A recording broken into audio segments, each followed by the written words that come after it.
presidente do Supremo Tribunal Federal abre ano judiciário defendendo equilíbrio institucional entre os poderes. Não há dúvidas de que nos últimos anos o Supremo Tribunal Federal passou a exercer um papel cada vez mais intenso na vida social, econômica e política brasileira.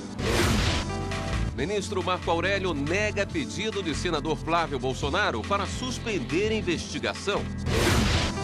Polícia ouve mais 8 sobreviventes da tragédia de Brumadinho em investigação sobre responsabilidades. Novo vídeo mostra o momento exato do rompimento da barragem em Brumadinho. TSE prevê 7 eleições suplementares para prefeito e vice em 2019. As primeiras serão realizadas neste fim de semana.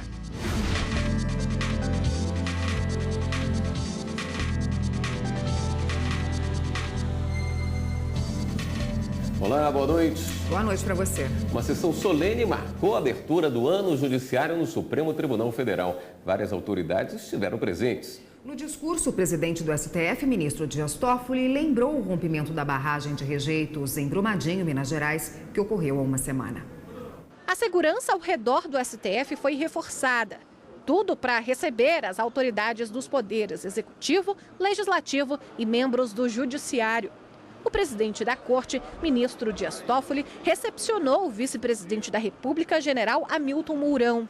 Também vieram à sessão solene de abertura do ano judiciário a Procuradora-Geral da República, Raquel Dodge, o ministro da Justiça e Segurança Pública, Sérgio Moro, o Corregedor Nacional de Justiça, Humberto Martins, o presidente da Ordem dos Advogados do Brasil, Cláudio Lamáquia, o ministro da Defesa, general Fernando Azevedo, o governador do Distrito Federal, Ibanez Rocha, e os comandantes das Forças Armadas. A cerimônia de abertura do ano judiciário é tradicional no Supremo Tribunal Federal. É o momento em que o presidente da Corte apresenta as metas para a justiça e os membros dos 3 poderes demonstram apoio ao trabalho executado pelos ministros. No início da cerimônia, o ministro Dias Toffoli lamentou a tragédia ocorrida em Brumadinho na última sexta-feira e ressaltou que o Brasil espera rigor e celeridade na apuração das responsabilidades. Essa lamentável tragédia é uma prova dolorosa de que é preciso mais agilidade nas ações administrativas, políticas e jurisdicionais. A nação brasileira espera rigor e celeridade das autoridades competentes na apuração das responsabilidades para que se realize efetiva justiça. O vice-presidente da República, Hamilton Mourão, representou o presidente Jair Bolsonaro e falou sobre um pacto nacional com a participação do judiciário. Convoco a todos os integrantes do Poder Judiciário para ajudarem na missão de restaurar e reerguer nossa pátria, restabelecendo o primado da obediência às leis, sem o qual uma sociedade de massas como a nossa se torna uma mera anarquia. A Procuradora-Geral da República, Raquel Dodge, e o presidente da Ordem dos Advogados do Brasil, Cláudio Lamáquia, destacaram o trabalho do STF. O sentido e o alcance da vontade da Constituição, firmados nos julgamentos desta Corte, aplicam-se não apenas aos casos julgados, mas servem de norte interpretativo das condutas a serem seguidas por homens e mulheres em suas vidas públicas e privadas. O papel desta Suprema Corte não será menor do que tem sido, cabendo-lhe, para além de observar a independência dos poderes, empenhar-se na harmonia que deve existir entre eles. Na abertura do ano judiciário de 2019, o presidente do STF destacou o papel do Supremo na promoção do equilíbrio institucional entre os poderes. Ele também ressaltou a missão do judiciário como defensor dos direitos e garantias fundamentais e da dignidade da pessoa humana. Acompanhe agora os principais temas abordados hoje pelo ministro Dias Toffoli. Papel dos juízes. Eles fazem parte do dia a dia das cidades, das pessoas, estão ali apostos em momentos de crise e da fragilidade humana. Sem justiça e poder judiciário, não há paz social possível. Por isso, não há lugar para ideologias, não há lugar para paixões ou vontades. O juiz é vinculado à Constituição e as leis. Democracia. O debate, digo eu, crítico é próprio das democracias. Pode-se concordar ou discordar de uma decisão judicial. Já afrontar, agredir e agravar o judiciário e seus juízes é atacar a própria democracia. É incentivar a conflitualidade social, é aniquilar a segurança jurídica. Não há democracia sem um poder judiciário independente e autônomo. Equilíbrio entre os poderes. Não há dúvidas de que, nos últimos anos, o Supremo Tribunal Federal passou a exercer um papel cada vez mais intenso na vida social, econômica e política brasileira, o que levou o tribunal ao centro do debate das grandes questões nacionais. Entretanto, não podemos ser uma instância recursiva do debate político. Cumpre a esta Corte promover o equilíbrio institucional entre os poderes, com vistas ao fortalecimento do Estado democrático de direito. Pacto por reformas. Muito já foi realizado, mas há muito a avançar na construção dessa grande nação continental, a quarta maior democracia do mundo. Por isso, venho propondo a celebração de um novo grande pacto entre os três poderes da República, adotando-se o diálogo e a ação coordenada na busca por objetivos comuns. Esse pacto envolve reformas fundamentais, como a previdenciária e a fiscal e tributária. E abrange necessariamente uma repactuação federativa, evitando que estados e municípios cheguem a um quadro insustentável de inadimplência e de execução dos serviços básicos aos cidadãos. Pauta de julgamentos. A segurança jurídica, a previsibilidade e a coerência devem ser nortes permanentes de todos nós magistrados. Precisamos demonstrar nossa unidade e colegialidade, em que pesem as divergências naturais e, digo, até necessárias. Esta é a razão de ser de um colegiado. Missão constitucional. Ao cidadão brasileiro, asseguro que o Poder Judiciário continuará a cumprir com independência e altivez, mas também com prudência, sua missão constitucional de guarda da Constituição e de fortaleza dos direitos e das garantias fundamentais, sem se furtar a despender os esforços necessários ao aperfeiçoamento constante da justiça, mas também sem temer defender a honradez, o valor, a atuação livre e independente de cada um dos magistrados e a imprescindibilidade da instituição. A tragédia em Brumadinho foi destaque na abertura do ano judiciário no Tribunal Superior do Trabalho. Os ministros retomaram as atividades em sessão do órgão especial hoje à tarde. A sessão de abertura do ano judiciário começou com um pedido de união das forças da Justiça do Trabalho diante da tragédia de Brumadinho, em Minas Gerais. O presidente do Tribunal Superior do Trabalho, ministro Brito Pereira, afirmou que ainda é difícil esconder a emoção ao falar do assunto e declarou pesar às vítimas do rompimento da barragem. Todos estamos emocionados, todos choramos. O Brasil chorou. Os episódios resultantes daquele fatal acidente do dia 25, em Minas, tocou em todos os nossos corações. O ministro leu ainda uma carta escrita pelo TST ao governador de Minas Gerais, Romeu Zema. A mensagem, enviada 3 dias depois da tragédia, ressalta o apoio da Corte. A coordenadora do programa Trabalho Seguro, ministra Maria Helena Malman, reiterou as palavras do presidente. A segurança do meio ambiente, do trabalho, ele é um direito universal e reconhecido em normas internacionais. O procurador-geral do Trabalho, Ronaldo Curado Fleury, destacou que, pelo número de vítimas, a tragédia de Brumadinho já é considerada o maior acidente de trabalho da história do Brasil. O procurador listou pontos que precisam ser investigados. Eu constituí um grupo específico para tratar deste assunto, que está cuidando no trabalho já iniciou o trabalho de investigação. Durante o ano de 2019, o rompimento da barragem em Brumadinho ainda deve ser tema de muita discussão no TST. A Corte garantiu que não vai deixar a sociedade sem respostas e que a Justiça do Trabalho está aparelhada para responder à altura e à gravidade do caso. A Corte Especial do Superior Tribunal de Justiça também realizou hoje à tarde a sessão de abertura no tribunal. O presidente do Superior Tribunal de Justiça, ministro João Otávio de Noronha, abriu o ano judiciário lembrando que o tribunal vai completar este ano 30 anos e ressaltou a importância da corte.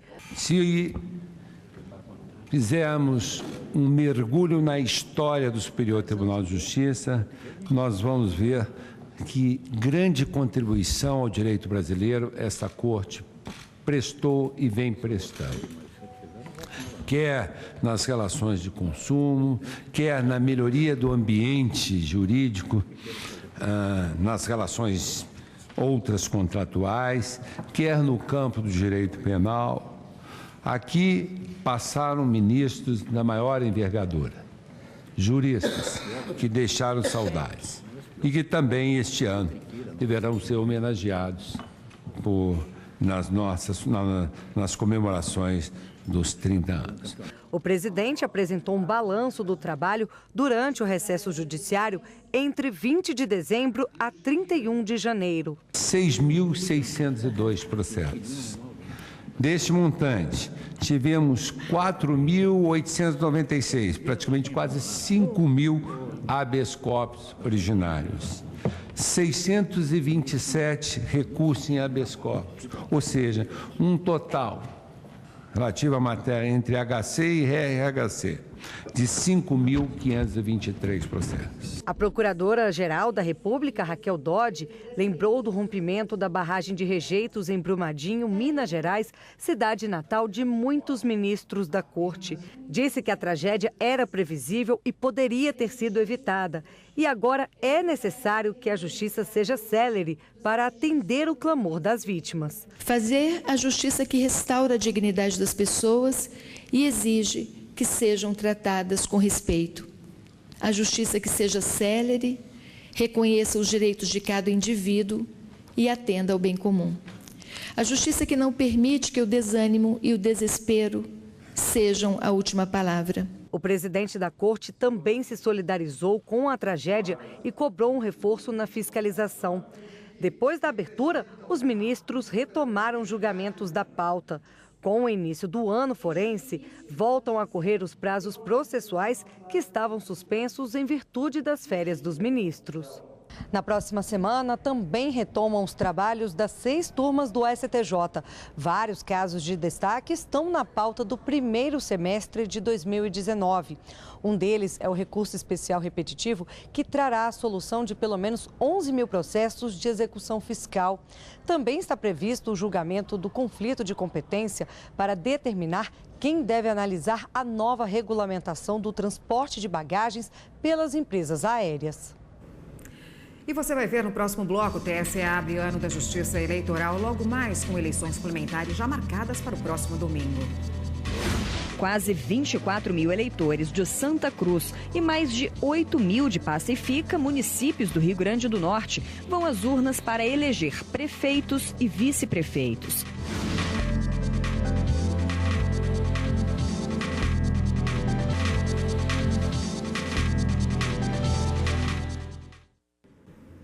Hoje também tem sessão de abertura do ano judiciário no Tribunal Superior Eleitoral e começa daqui a pouco. É para lá que vamos agora, vamos falar com a repórter Maíra Guedes. Boa noite, Maíra.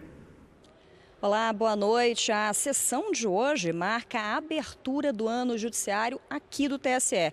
Entre os julgamentos de destaque deste ano, o tribunal vai prosseguir na análise de ações de investigação judicial eleitoral que foram impetradas por candidatos e coligações que disputaram as eleições presidenciais de 2018. Para hoje estão previstos 4 processos. Um deles é a prestação de contas do Diretório Nacional do PSD, o Partido Social Democrático, referente referente ao exercício financeiro de 2013.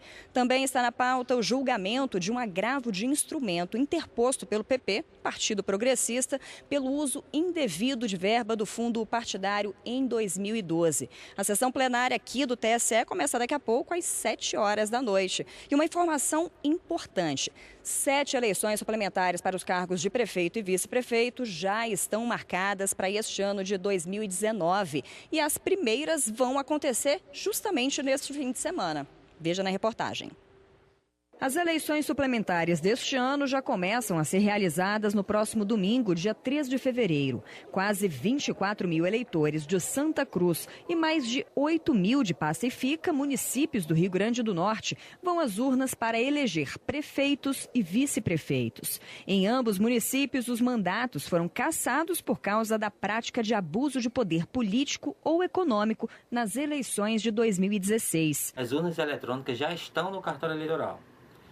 Deverão seguir para os locais de votação a partir do dia 2 de fevereiro, que é a véspera das eleições. Outras 5 eleições suplementares já estão marcadas para 2019, todas para o dia 17 de março. Vão às urnas os eleitores de Piém, no Paraná, Macaubal, Cajamar e Lagoinha, em São Paulo, e de Cabedelo, na Paraíba. Durante todo o ano passado, foram realizadas 62 eleições suplementares para os cargos de prefeito e vice-prefeito, uma eleição para governador e vice e 3 consultas populares. As eleições suplementares estão previstas no Código Eleitoral Brasileiro. Geralmente, elas são convocadas quando há condenação criminal ou eleitoral, abuso de poder político, compra de votos, cassação de mandatos, entre outros casos, por parte de políticos. Este advogado eleitoral explica que o processo de uma eleição suplementar costuma ser mais rápido. Os prazos que pode haver violação a princípios constitucionais, como da ampla defesa do contraditório, esse se mantém,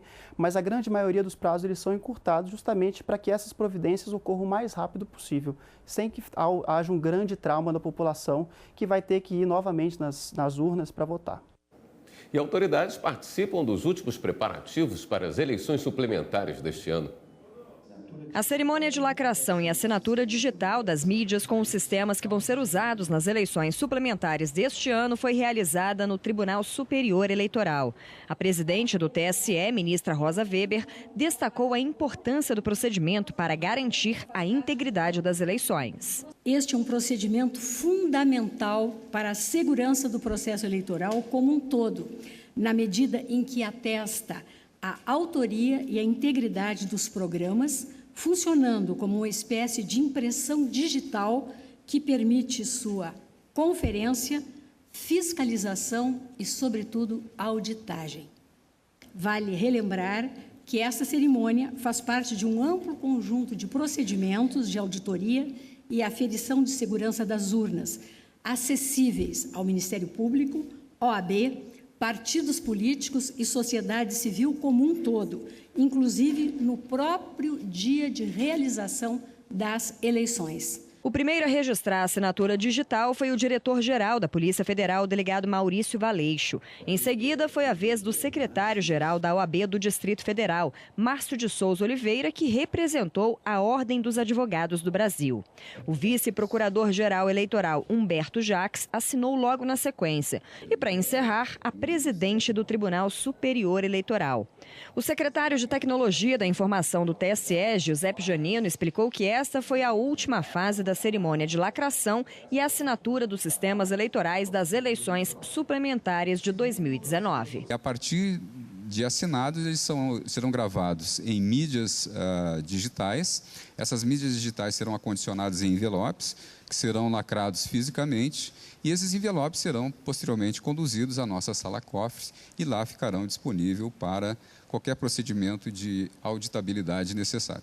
Os sistemas eleitorais vão ser usados nas eleições suplementares que vão ocorrer em alguns municípios a partir de março deste ano, mês em que serão realizadas novas votações em Piém, no Paraná, Macaubal, Lagoinha e Cajamar, no estado de São Paulo, e em Cabedelo, na Paraíba. E o juiz Sérgio Ribeiro de Souza, da 4ª Vara da Infância e Juventude do Idoso do Rio de Janeiro, bloqueou R$1.037.000 das contas da Prefeitura do Rio. Esse dinheiro é referente ao valor que o município devia às instituições de abrigamento de crianças e adolescentes. A decisão atende a uma ação civil pública da 2ª Promotoria de Justiça de Tutela Coletiva e levou em conta o quadro de dificuldade por que passam as instituições de acolhimento e, por consequência, o bem-estar dos acolhidos. O ministro Marco Aurélio, do Supremo Tribunal Federal, negou o seguimento ao pedido do senador Flávio Bolsonaro, que solicitava que a investigação para apurar supostos atos ilícitos envolvendo parlamentares estaduais fosse encaminhada ao STF. A defesa alegou que, depois de eleito, a promotoria teria pedido ao COAF as informações financeiras dele, o que seria competência do Supremo por prerrogativa de foro. Na decisão, o ministro Marco Aurélio ressaltou que, na época dos fatos, Flávio Bolsonaro era deputado estadual na Assembleia Legislativa do Rio e que, no entendimento do Supremo, a prerrogativa de foro só se aplica para fatos relacionados ao exercício do cargo. Por fim, o ministro determinou que seja retirado o sigilo do processo. No próximo bloco, novo vídeo mostra o momento exato do rompimento da barragem em Brumadinho.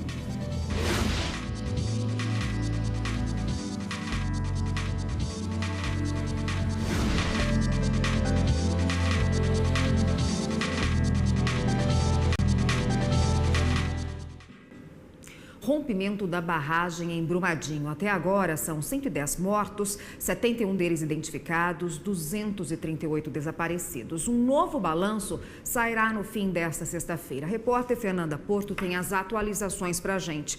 Boa noite, Fernanda. A polícia ouve outras pessoas, outras vítimas que saíram ilesas dessa tragédia, é isso? Boa noite. Isso mesmo, Érica, boa noite para você, boa noite a todos que nos acompanham. A Polícia Civil ouviu 8 pessoas que sobreviveram à tragédia. Os relatos vão integrar o processo de investigação que tenta identificar aí as causas e de quem é a responsabilidade do rompimento da barragem da mineradora Vale, localizada em Brumadinho.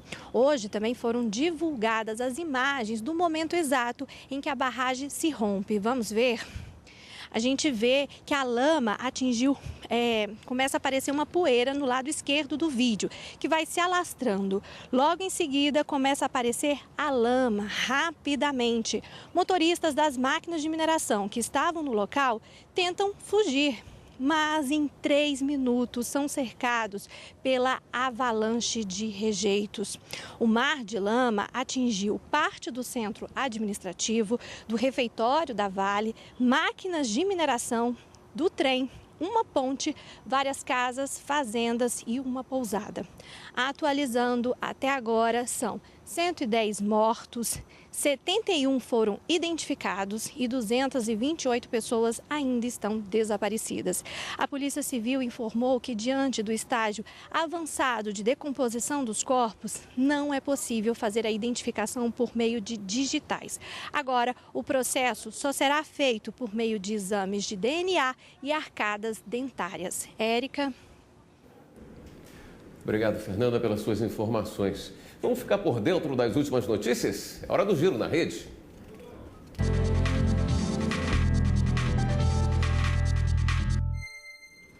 E a repórter Viviane Novaz é quem está hoje lá na redação do Jornal da Justiça e vai nos atualizar sobre as últimas. Boa noite, Viviane.